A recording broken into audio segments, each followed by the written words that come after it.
Hello बच्चों, class 12 chemistry के बहुत ही इम्पोर्टेंट टॉपिक जो इम्पोर्टेंट टॉपिक है, जो कि पांचों सेट है, यानी कि जो 5 और 7 सेट जो होता है उसमें आपका 3 सेट में एक यह देखने को मिल जाएगा शून्य कोटि की अभिक्रिया के लिए वेग स्थिरांक का व्यंजक, और दूसरा जो सेट में देखने को मिल जाएगा वो प्रथम कोटि की अभिक्रिया के लिए वेग स्थिरांक है। बहुत ही इंपॉर्टेंट है, तो इस वीडियो के एंड तक जरूर बने रहिए और चैनल पर नया हो तो चैनल को सब्सक्राइब करिए। सबसे पहले हम देखेंगे शून्य कोटि की अभिक्रिया के लिए वेग स्थिरांक का व्यंजक। तो देखिए 2024 बोर्ड एग्जाम के लिए बहुत ही इंपॉर्टेंट है। क्लास 12 के छात्र ध्यान से इस वीडियो के एंड तक जरूर बने रहें। सबसे पहले आपको क्या करना है कि सपोज दैट आपको कोई एक अभिकारक दिया गया,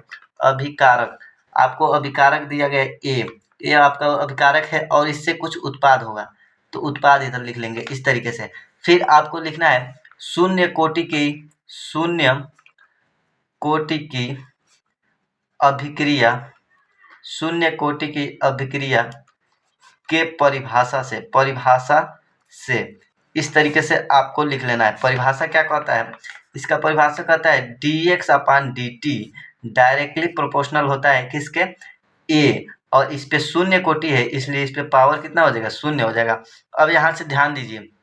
सबसे पहले आपको क्या करना है, यहाँ पे प्रोपोर्शनल हटाना है, तो dx अपान dt, और जब इस प्रोपोर्शनल को हटाएंगे तो इक्वल करेंगे और k यहाँ पे कांस्टेंट आ जाएगा। और यहाँ पे देखिए जब किसी का पावर 0 होता है उसका वैल्यू कितना होता है, 1, तो ये 1 हो जाएगा। तो यहाँ से क्या हो जाएगा, यहाँ पे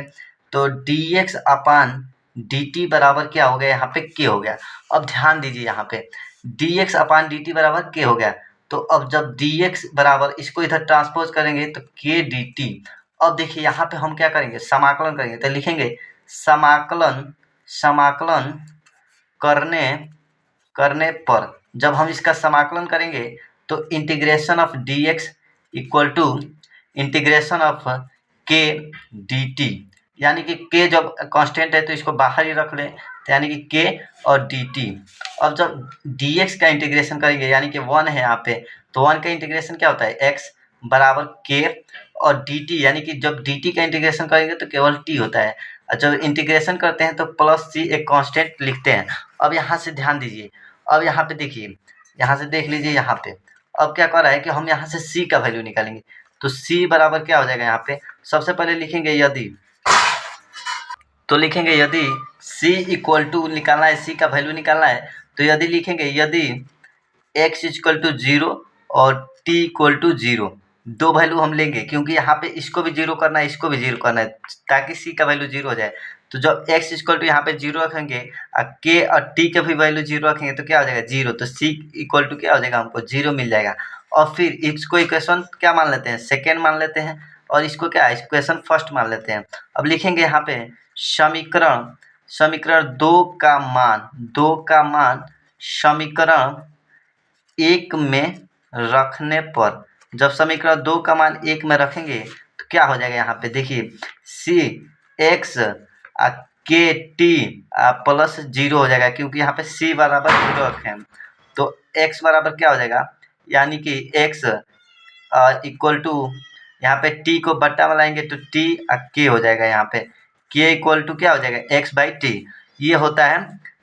शून्य कोटि की अभिक्रिया के लिए वेग स्थिरांक का व्यंजक। यह 2024 के हर एक सेट में आएगा, तो बहुत ही इंपॉर्टेंट है, इसको ध्यान से समझिएगा और इस वीडियो के एंड तक जरूर बने रहिए, ताकि हम फिर आपको प्रथम कोटि की अभिक्रिया बताने वाले हैं, तो इसको एंड तक जरूर बने रहिए। सबसे पहले आपको क्या करना है, यहाँ पे देखिए प्रथम कोटि के लिए आपके पास कोई अभिक्रिया है, अभिकारक है, यहाँ पे लिख लीजिए अभिकारक, और इससे कुछ उत्पाद बनेगा, ठीक है, तो उत्पाद बनेगा, ठीक है। अब लिखेंगे तो ए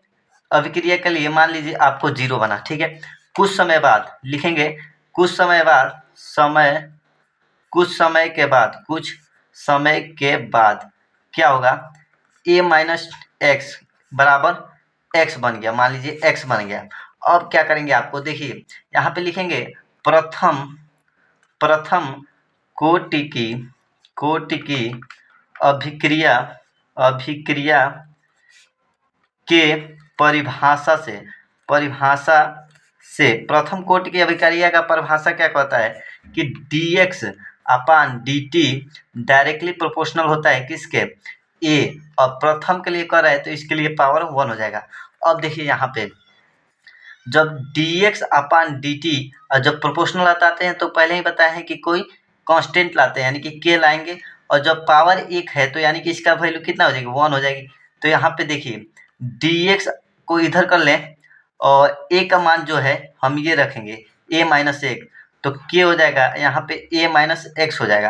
अपान dt है ये यहाँ पे। अब ध्यान दीजिए, अब हमको क्या करना है, इसको इधर लाएंगे ताकि हम इसका इंटीग्रेशन कर सकें। तो ध्यान दीजिए dx upon a minus x हो जाएगा यहाँ पे, और k और इधर क्या हो जाएगा, तो इसका इंटीग्रेशन करेंगे तो क्या हो जाएगा, यहाँ से ध्यान दीजिए बराबर हो जाएगा और इधर dt आ जाएगा, ठीक है। और फिर यहाँ पे इंटीग्रेशन कर देंगे, यहाँ पे इंटीग्रेशन, अब यहाँ पे लिख लेना समाकलन करने पर। तो जब इसका समाकलन करेंगे तो 1 अपान एक्स है, यहाँ पे देखिए ध्यान से 1 अपान एक्स का इंटीग्रेशन क्या होता है, तो लॉग एक्स होता है, यानी कि माइनस लॉग एक्स की जगह पे क्या है a माइनस एक्स है, और बराबर के। अब यहाँ से ध्यान दीजिए के को हम क्या करेंगे, यहाँ पे कांस्टेंट को बाहर लिए और dt का इंटीग्रेशन करेंगे, तो minus log a minus x, यहाँ पे e होता है, e लिख लीजिएगा, और के और dt का इंटीग्रेशन यानी कि t हो जाएगा, प्लस c, कांस्टेंट में c जोड़ते हैं, प्लस में लॉग मतलब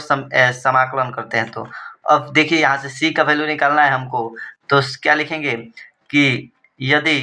यदि x इक्वल टू 0 और t इक्वल टू 0 रखने पर, जब रखेंगे इसमें तो देखिए क्या हो जाएगा, माइनस लॉग, यहाँ पे देखिए माइनस लॉग, और यहाँ पे क्या हो जाएगा कि जब एक x की वैल्यू 0 रखेंगे तो a हो जाएगा, बेसी होता है, और k